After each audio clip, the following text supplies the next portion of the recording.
Os jogadores colorados fizeram mais uma atividade no CT Parque Gigante na preparação para o próximo compromisso contra o Real Tomayapo pela Copa Sul-Americana na quarta-feira no estádio Beira-Rio, ainda com alguns desfalques que não devem aparecer na partida deste meio de semana, já que o Inter prioriza a estreia no Campeonato Brasileiro no sábado que vem, diante o Bahia, também no estádio Beira-Rio. O mercado da bola se movimenta ao longo deste fim de semana. A ESPN Argentina crava que o Inter fez um movimento do qual a direção colorada crava que não fez, e que envolve Di Maria, um jogador que vem trazendo bastante repercussão no noticiário ao longo dos últimos dias. A gente fala também da repercussão do título gaúcho do Grêmio, que mandou várias cornetas e flautas para o lado do estádio Beira-Rio. E contamos a história de uma transferência que não aconteceu e que poderia ter rendido muita grana para o Internacional, que recebeu uma proposta por um atacante de um clube da Major League Soccer. Esse é o Diário do Inter KTO deste sábado, 6 de abril de 2024.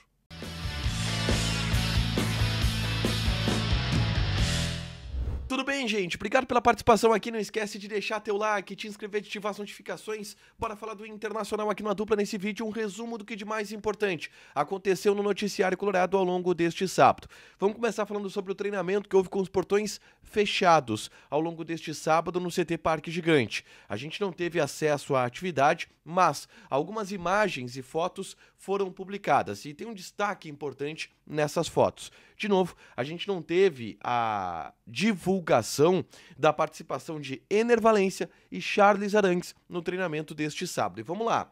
Se esses jogadores estivessem à disposição do técnico Eduardo Cudê, o Inter divulgaria, até porque é uma notícia positiva ao longo deste sábado. Seria uma notícia positiva ao longo deste sábado.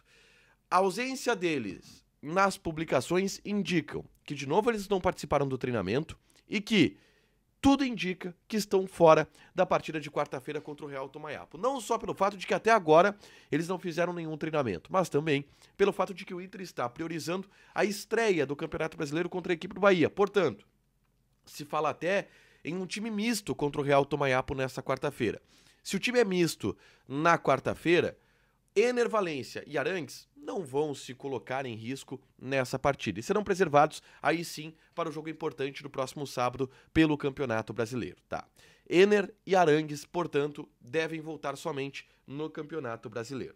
Eu quero repercutir informações do mercado de transferências deste sábado, tá?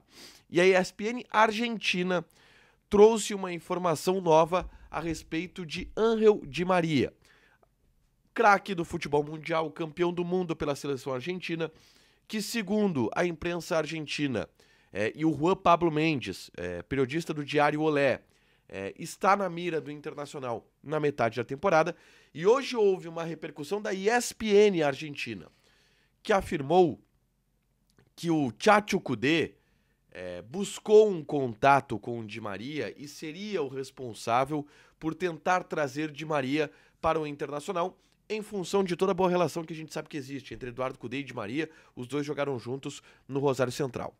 Mas essa informação que vem da ESPN Argentina é importante que a gente diga. Ela é absolutamente desmentida pelo Internacional.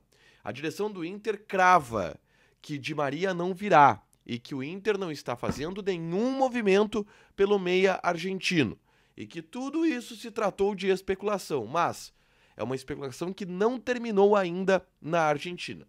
Daqui, a gente tem essa mensagem da direção do Internacional. Por favor, digam para a torcida, e os dirigentes chegam a pedir isso para a gente, digam para a torcida que o Di Maria não vem. E daqui a pouco se cria uma expectativa de que ele possa vir e ele não vem. Mas a ESPN Argentina diz que houve esse movimento. E aí eu vou dar uma possibilidade aqui, tá?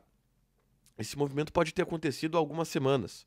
Do Cudê ter ligado pro Di Maria e falado, pô, tu não vai para Rosário, não quer vir pro Internacional? E ali o Di Maria pode ter dito, não quero ir pro futebol brasileiro.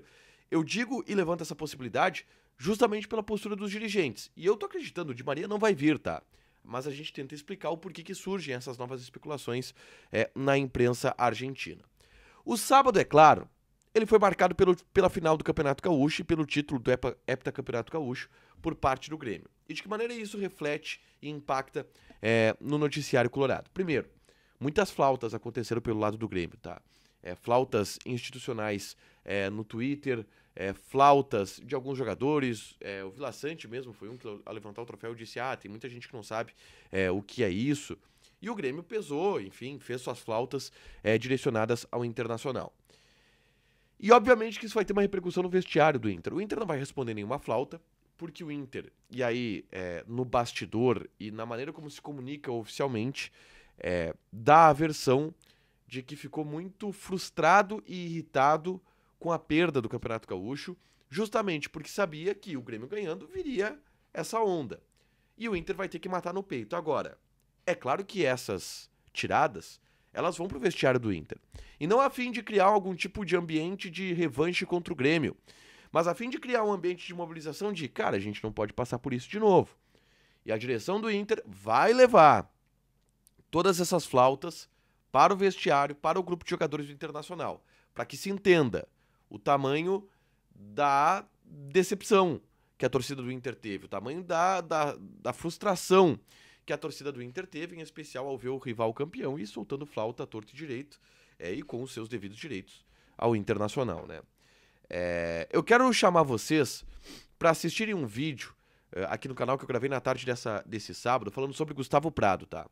Porque cresce a chance do Gustavo Prado ser titular contra o Real Tomayapo pela Copa Sul-Americana. O Inter vai com um time alternativo, Gustavo Prado deve ter uma oportunidade, e uma oportunidade de mostrar o seu futebol para inclusive entrar no time titular do Internacional, já que o Gustavo Prado tem jogado muito bem, entrou muito bem contra o Belgrano, e o Maurício está embaixo. Então, uma boa atuação do Gustavo Prado contra o Real Tomayapo pode colocar ele em condições de ser titular na estreia do Campeonato Brasileiro, que é o grande objetivo do Internacional. Eu falo sobre tudo isso aqui, é só clicar nesse link para assistir e saber um pouco mais do ambiente, do bastidor do Gustavo Prado no Internacional. Para fechar, gente, vamos falar aqui de KTO, tá? Antes disso... Bom, para fechar, um outro assunto sobre o mercado de transferências que eu quero trazer aqui envolve o atacante David, que pertence ao Internacional e está emprestado ao Vasco da Gama. O jornalista Vene Casagrande trouxe a informação de que um clube da Major League Soccer tentou contratar o David nos últimos dias e fez uma proposta oficial para o Internacional de algo em torno de 15 milhões de reais pelo David.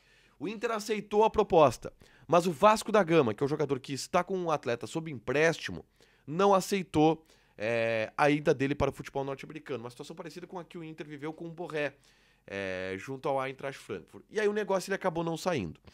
O Vasco da Gama tem uma cláusula de compra do David, tá? Ele vem jogando com o Ramon Dias, vem atuando bastante lá no Vasco da Gama, e se ele fizer 65% dos jogos dessa temporada no Vasco da Gama, o Vasco o compra automaticamente por algo em torno de 2,5 milhões de dólares, que dão aí 13 milhões de reais. É menos do que os 3 milhões de dólares que foram oferecidos por esse time da Major League Soccer, segundo o Vene Casagrande, mas é uma proposta interessante ainda que o Inter deve ter no fim do ano pelo David, uma venda aí na casa dos 13 milhões de reais aproximadamente. Para fechar, gente, vamos falar aqui de KTO, tá? Finais dos campeonatos estaduais. Eu vou trazer aqui 3 finais, tá? Final do Paulista. Palmeiras e Santos. Odd do Palmeiras 1,47, empate 4,2. Santos tá pagando 7. Flamengo e Nova Iguaçu. Odd do Flamengo 1,23, empate 6. Nova Iguaçu 12. E Campeonato Mineiro, Cruzeiro e Atlético. Odd do Cruzeiro 3,1, empate 3,1, Atlético 2,4. Joga na KTO, te registra, coloca o cupom ADUPLA que tu ganha 20% de bônus em cima do teu primeiro depósito, fechado? Deixa teu like, te inscreve, ativa as notificações que vai ter mais conteúdo aqui no canal. Beijo!